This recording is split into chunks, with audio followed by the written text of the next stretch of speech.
Welcome to the PVW Law Video Library discussion regarding the basics of asset protection. A fundamental part of any financial plan includes the consideration of protecting your assets from potential creditors, lawsuits, claims, divorce, and disability. It is important to plan how you will protect your home, business, and financial assets for the future. The first step in asset protection planning is to establish a sound estate plan. The correct approach to an estate plan varies widely depending on personal circumstances, but the common goals should include 1. Ensuring you are taken care of for life. 2. Ensuring your spouse, if you have one, is provided for. 3. Providing for minor children. 4. Avoiding probate. And 5. Tax reduction. A separate video on basic estate planning may also be found on our website at pvwlaw.com. When considering the asset protection aspect of your estate plan, you will also want to review your risks. What are the risks of your occupation? Do you own real estate? Do you own a business? Do you have minor children with health issues or drug issues?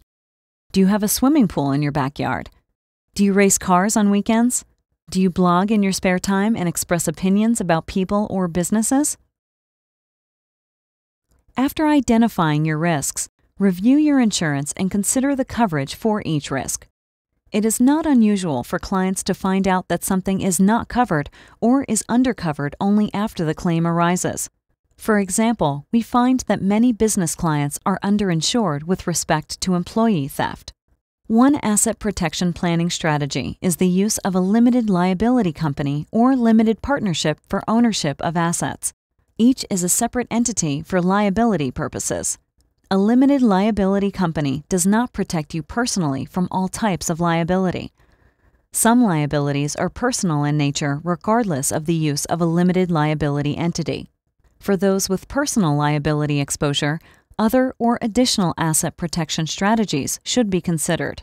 If a limited liability entity makes sense, the best type of entity depends on the state law that will apply to you and the activities in the entity. Many states provide that a charging order is the sole remedy of a creditor with respect to a limited liability company member or family limited partnership partner.